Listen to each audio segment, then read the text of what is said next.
Bapak, Ibu, saudara-saudari, teman-teman sekalian, sahabat-sahabatku, marilah pada kesempatan ini kita mengikuti kembali bacaan sabda Tuhan dan sekaligus kita bersama-sama mendengarkan refleksi singkat yang mungkin berkenan untuk kita.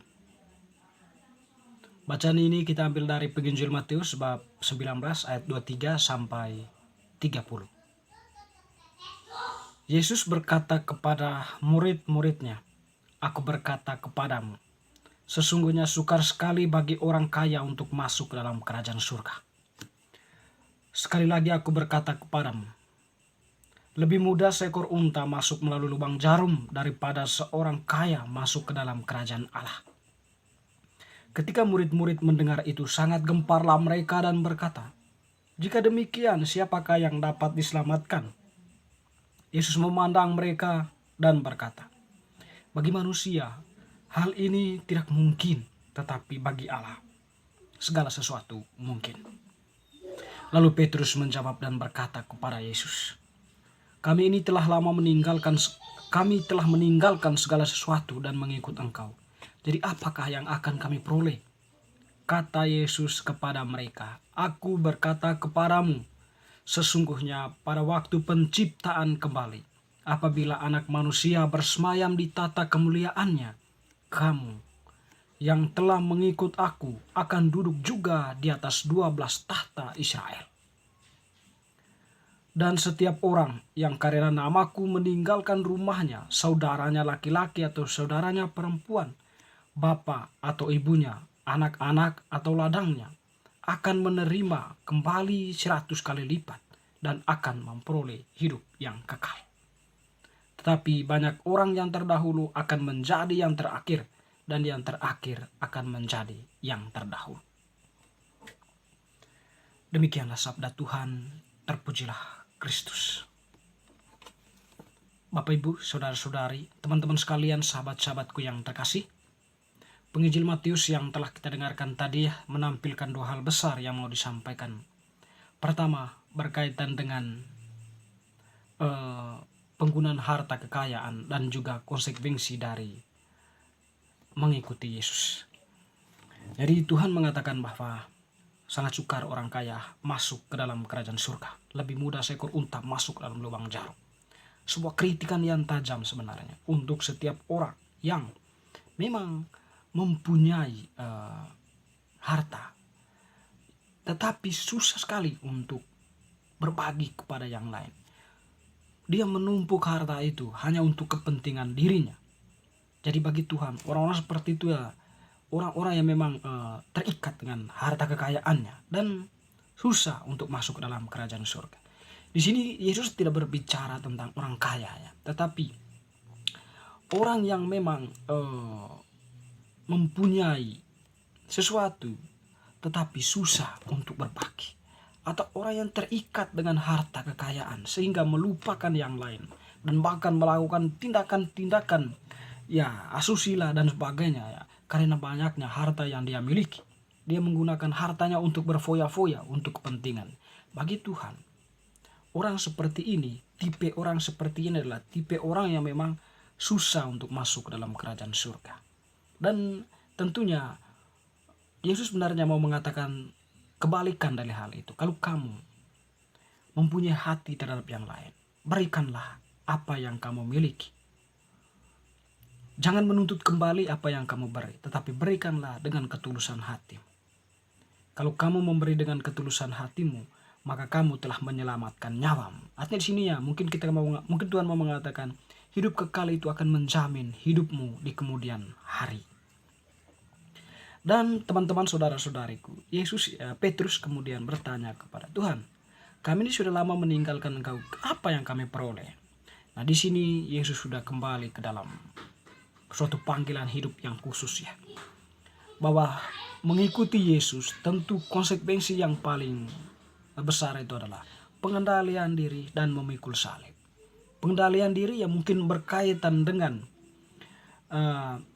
seorang pengikut Yesus itu lepas bebas ya dari keterikatan dunia yang memang kemudian mengganggu tugas perutusannya, Dia terfokus pada Yesus, pada Allah, pada firman Allah. Dia menjadi pewarta sabda Allah yang benar-benar bertugas untuk mewartakan sabda Allah itu. Tidak terikat, tidak terombang-ambing lagi oleh hal-hal duniawi. Yesus tadi mengatakan bahwa setiap orang karena namaku meninggalkan rumahnya, saudaranya laki-laki atau saudaranya perempuan, bapak ibunya, anak-anaknya, ladang, menerima kembali 100 kali lipat. Artinya bahwa konsekuensi dari pengikut Tuhan yang rela melepaskan segala sesuatu, lepas bebas, tidak terikat dengan harta kekayaan, dia akan menerima lebih dari apa yang sebenarnya dia idamkan dari harta kekayaan itu. Teman-teman, mungkin yang kedua ini ya berkaitan dengan panggilan hidup religius ya, dan sekaligus panggilan umum ya, panggilan kita sebagai orang Kristiani melalui sakramen baptis, dan juga panggilan khusus untuk saudara-saudari kita yang mengambil jalan khusus ya, menjadi imam, menjadi biarawan-biarawati ya, dan sebagainya, yang memang mempersiapkan diri mereka ya untuk menjadi pewarta sabda di ladang Tuhan ya. Jadi mereka itu lebih fokus pada pewartaan sabda Allah. Mereka tidak terikat dengan dunia ini ya, sehingga lepas bebas, pengendalian diri dan salib itu ya sesuatu yang memang harus mereka pikul ya. Dan hal itu bukan merugikan, tetapi sebenarnya Yesus mengantisipasi agar mereka tidak terjebak ke dalam tawaran-tawaran dunia atau tidak tergoda oleh kenikmatan-kenikmatan dunia. Nah, bagi Tuhan, mereka itu ya sudah akan mendapatkan sesuatu yang lebih dan bahkan hidup yang kekal. Namun kita juga sebagai pengikut Kristus melalui sakramen baptis yang kita terima juga sebenarnya melakukan hal yang sama.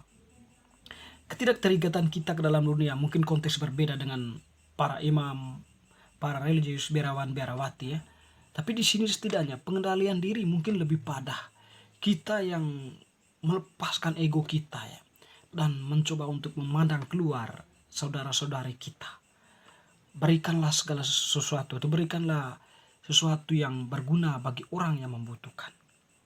Dan lihatlah lingkungan sekitar kita. Tanamlah apa yang menjadi hal yang harus kita tanam, pohonkah atau apa, agar lingkungan itu tetap bersih dan sebagainya. Atau segala sesuatu yang baik itu dapat kita lakukan ya. Atau kita pengendalian diri itu ya kita ungkapkan dalam tindakan-tindakan kebaikan. Salib yang kita pikul itu berani melepas keterlekatan kita, baik melalui pola pikir dan perasaan kita akan harta dunia ini, tetapi setidaknya membuka hati bagi kehadiran yang lain. Tuhan mengatakan bahwa kalau kamu memikul salibmu, mengendalikan dirimu, kamu menyelamatkan nyawamu. Tetapi kalau kamu tidak mampu mengendalikan diri dan memikul salibmu, kamu akan memang memperoleh sesuatu di dunia ini, tetapi kamu tidak menyelamatkan nyawamu. Artinya hidup kekal itu sedikit kemungkinan bagimu untuk diperoleh. Bapak ibu saudara-saudariku yang terkasih, mungkin pengalaman hidup kita setiap hari terkadang kita terjebak juga ya dalam konsep pemikiran hedonisme maupun konsep pemikiran konsumerisme. Kita hanya mampu menghabiskan dan juga ya kita senantiasa mengikuti perkembangan dunia, tawaran-tawaran iklan baru berkaitan produk-produk tertentu ya, mungkin ya kita tertarik ke sana, kita melupakan yang di belakang kita itu ada begitu banyak orang yang menderita, yang membutuhkan bantuan kita sebenarnya, membutuhkan uluran tangan kita. Hanya saja karena ketertutupan hati kadang-kadang kita tidak mampu melihat mereka. Mereka sedang mengulurkan tangannya. Kapan engkau memberikan kepadaku sesuatu yang bermanfaat untuk hidupku? Santa Teresa dari Kalkuta mengatakan, setitik kasih yang kau berikan sangat berguna untuk orang yang membutuhkan. Jadi kasih itu tidak menuntut banyak, tapi setidaknya ketika engkau memberi, sangat berguna, bermanfaat bagi yang membutuhkan. Teman-teman, saudara-saudariku, ajaran Tuhan tidak ada yang tidak berguna, tetapi semua ajaran Tuhan itu sangat-sangat mulia dan benarnya mengantar kita, menunjukkan kepada kita bagaimana kemurahan Allah itu. Kalau kita menyadari dengan sungguh hal ini, kita akan masuk dan kita akan menyadari Tuhan mengajak kita bukan karena kita itu suci, mulia, tetapi karena memang kita itu dicintai oleh Tuhan. Bapak, Ibu, Saudara-saudari, teman-teman sekalian, semua bacaan hari ini meneguhkan iman kita. Amin.